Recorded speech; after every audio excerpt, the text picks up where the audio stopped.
Welcome to this brief guide on how to use featured hashtags on Mastodon.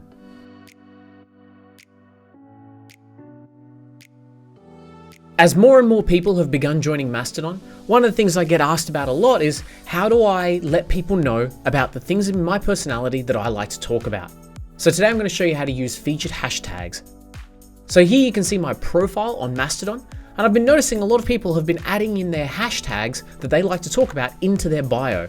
However, clicking on any of these hashtags just does a straight search, which will show everybody talking about that hashtag and not just me. So what I can do instead is I can click on the Edit Profile button, which will bring me to my profile settings, and I select the option that says Featured Hashtags. This is going to let me select the hashtags that I feel best represent me and the content that I like to present on Mastodon. I have a bunch of suggested tags, which are the tags that I've been utilizing the most during my current time on Mastodon. Selecting any of these will automatically add it to the list of my featured hashtags, and I can also see a quick count of how many times I've used that hashtag recently. However, what if I wanted to put in a tag that I haven't currently talked about, but I would like to begin talking about myself?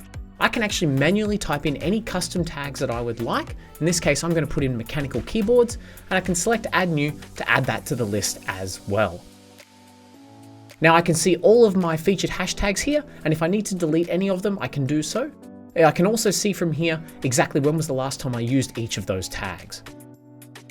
Now I head back to Mastodon, and I'm going to open up my profile page. And one of the things that I get asked is, hang on, I don't see my tags here though. Where are they? They're all located down in the bottom right-hand side, and they are a dynamic list of your top 3.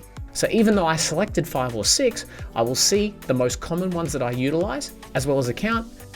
And clicking on any of these hashtags will be able to give me a quickly and easily filtered out timeline of my posts just to the ones that feature that particular hashtag. This is a great way for people to be able to view just the posts that I have made on my profile for a particular hashtag. So for instance, if I was to select Mastodon tips, I can then quickly and easily find the posts that I would like to share, or in this case, if I was on someone else's profile, I can get to understand a little bit more about them in the context of that particular hashtag. So try adding the featured hashtags to your profile today so that people can see at a glance quickly and easily the sorts of content that you like to talk about. And that is how you use featured hashtags on Mastodon. I hope you found this tip extremely useful, and I'll catch you in my next video. Thanks for watching. If you'd like to see more content like this, be sure to check out the channel, and if you like what you see, don't forget to hit that subscribe button.